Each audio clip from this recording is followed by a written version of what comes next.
Well. All right. Definitely gonna cover our barrel aged beer. This is gonna be from Brooklyn Brewery. It's a limited release. I got it in a 4 pack. I don't know. It's supposed to. Sometimes they're made to break up. Or sell them singles. I just got this one, so for me it was a good deal.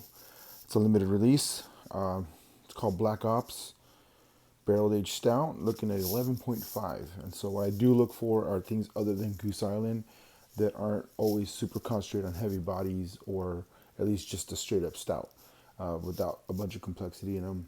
I did have a couple, which Martin House, they do that, and a few other ones like the brewery that do that. Amazing, love them, great. And I do like to try other things that are in the same category, but just different. They just stand in their own little area. So let's see how this one comes out. Got my nice tall glass, see if I can get the whole pint there. All right. All right, looking beautiful, silky, doesn't look super heavy. Got beautiful notes of amber and when the light comes through it. There we go. Ooh, perfect. Very fizzy, vibrant. Seems a little more light as compared to like other ones. They're gonna have almost the same viscosity like when you're looking at them, but as far as texture and how it feels, it's gonna be completely different. So definitely boozy, getting that dark malty sweetness. So the alcohol and the left residual sugars and all that and the yeast are really bringing a funky, sweet, dark, beautiful beer, almost like blackberries, cherries, but very, very like almost soaked in syrup, but it doesn't come off sweet. Just very heavy and just chill. Mm. Ooh. This is just a boozy stout. You still got that beautiful stout chocolate linger. Has a little fruitiness naturally just from the fermentation and the yeast, where it does come off a little bready, a little blackberry, a little cherry, but it just slowly cascades away.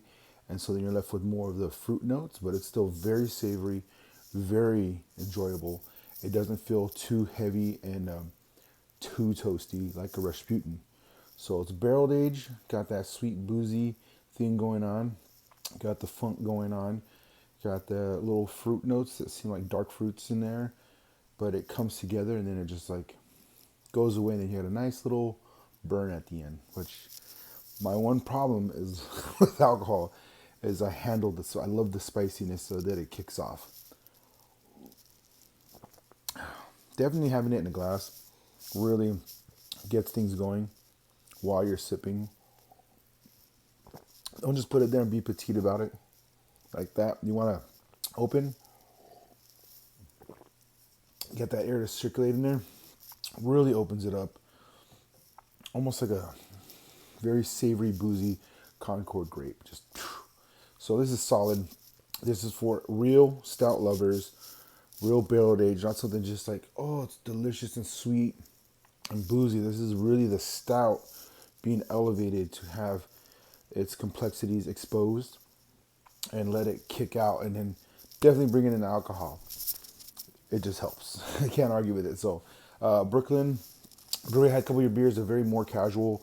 It's like Eighth Wonder. A lot of people don't like those lighter, more casual beers, and they're like, "Oh, that's crap beers." Like they want heavy, hearty. There's different styles, so I don't like at all using the word better. Blah blah blah. No, what do you want? Some people only enjoy the lighter beers that sit a little better, not super heavy and malty or bready. This is more on that level where the body itself does not hit you as hard. It's not super heavy. It's not like a strong Bavarian. It's not like a Trappist. It's not like a, like a quad. It's not dense. It is lovely. It is bold. It has some depth, and it's a hitter, but it's not like gonna knock you down. It's like, I'm here to hang out and have a good time. I will say 11.7. Be careful, especially if you get a 4 pack. This could be your whole night right here. One evening or two. If you're smart, 4. Usually, I think the average person that really enjoys things like this is going to probably 1 or 2 nights and they're good. No, love it. It's everything what a stout's supposed to be and not giving up to anything else to fit a sweet spot. It's being itself, and it's put it under a magnifying glass. It's really showing what it really is about, and I like that. So this to you guys. I'll tag you in it. Hopefully, I do need to try more of their beers, but I am trying to stick to more very local. But any American beer, I need to try anyways. So thank you guys for that great beer. Hopefully, I gave an idea and a description for people that are really trying to figure out if they want this beer or not. That's it. You could already be a drinker, but you look at it like, and then hopefully I give a good description, and you're like, that does sound like what I want. People that are learning their beer, you'll learn if you want to do this, because this is when it gets a little expensive, and so you really want to know. And I'll read the description, I'll do what I can. I'm like, just sounds like I got to try it, and I'm glad I tried this one. So this one I'm gonna sip on, enjoy myself, have a good time. You, if you get it, great. If not, we'll work on to the next one. Until later, cheers.